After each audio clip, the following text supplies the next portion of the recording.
Welcome to Market Matters. I'm Khoo, Chong, and as usual, I'm joined by Charlotte Chong, the pretty one.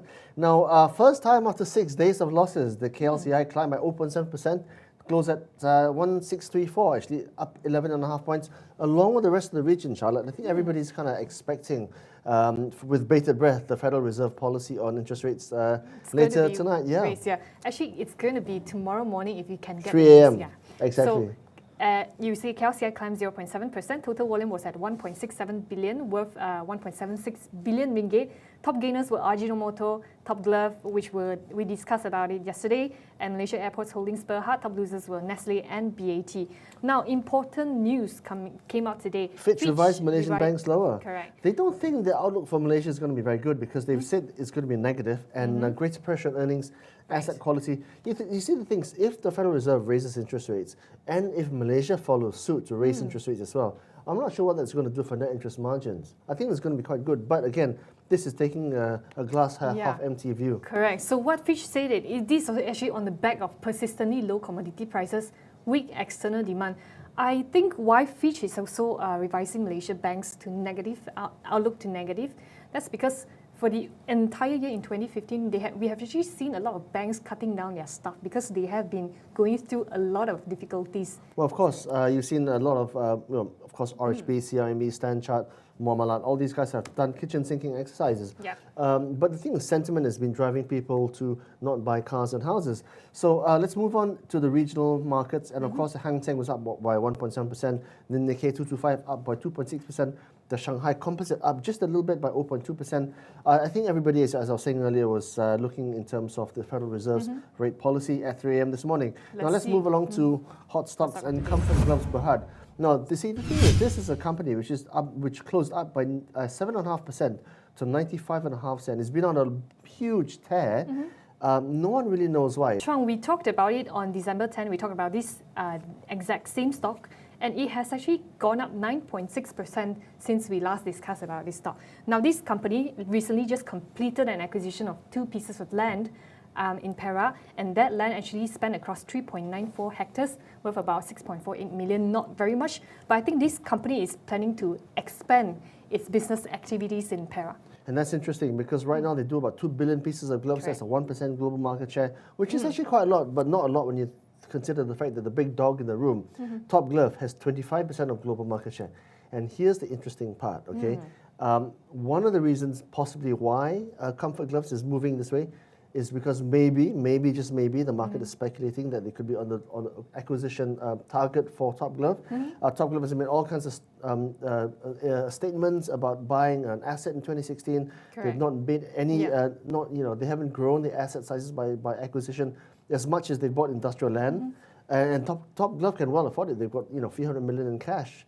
So why not, right? We talked about this. I talked about this with Nadia yesterday. Top Glove. Probably Comfort Glove stands as a chance of Comfort Glove stands as a chance as Top Glove as one of the acquisition target. Correct. So, and we looked at Top Glove. What do you call it? We looked at Top Glove financial results yesterday, and it has actually registered a highest quarterly profit in its latest quarter. So in other words, Top Glove has a lot of cash. But the thing is, when you look at Comfort Glove's financial and operating details, 22 times earnings, not cheap. They've got net debts of about 15 million ringgit, but 90% of the revenues, very interestingly, is outside Malaysia at a time as well when they're bumping up production capacity. So maybe, just maybe, they're pretty damsel in distress, or not distress, but they're pretty damsel at least, the first half of the equation. We wouldn't know until Top Glove says something. Absolutely. So to take it all home, 3 reasons why it matters. Comfort Gloves closed up in fact nearly 9% to 95.5 cents. They bought 2 parcels of land in Perak to expand their business activities, and the company swung back to the black in financial 2015 with a 4.2 million ringgit net profit. Let's switch on to stocks with momentum with Dolomite Corporation Bhd. Now again, this is a company which closed up 1.2% to 43.5 cents, named after that very famous highland range in northeastern Italy, the Dolomite Mountain Range. Now this is a company which makes and sells quarry products, hot mixes and ready-mix concrete.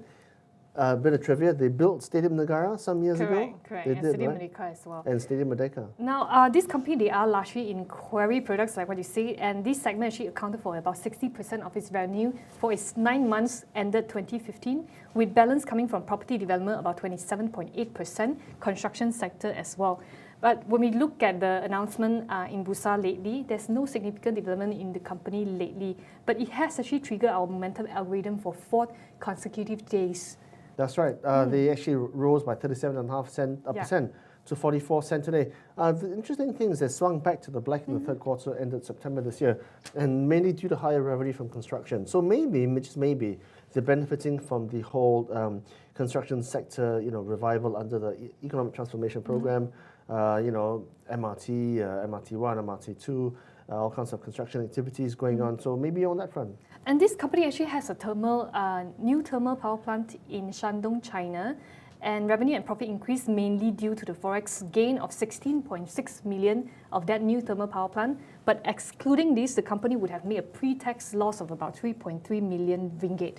Now, they say these newly commissioned coal-fired thermal power plant in China, they have started electricity production in July this year, but they will only see recurring income coming in when it stabilizes. Exactly. So just want to cite the fact that, on a trading basis, the company just trades at about 6.7 times earnings. Price to NAV is also just very nice at 0.64. Small company, 113 million ringgit market cap. Beta is 0.64, so not really volatile. But the thing is, they're right at the top of the 52-week trading range, so they're not cheap anymore. So to take it all home, Dolomite Corporation Bhd has triggered the edge momentum algorithm for 4 straight days. Number 2, the share price has gone up by 37.5% to 44 cents recently, and they swung back to the black with profits of 8.9 million ringgit in fiscal 2015.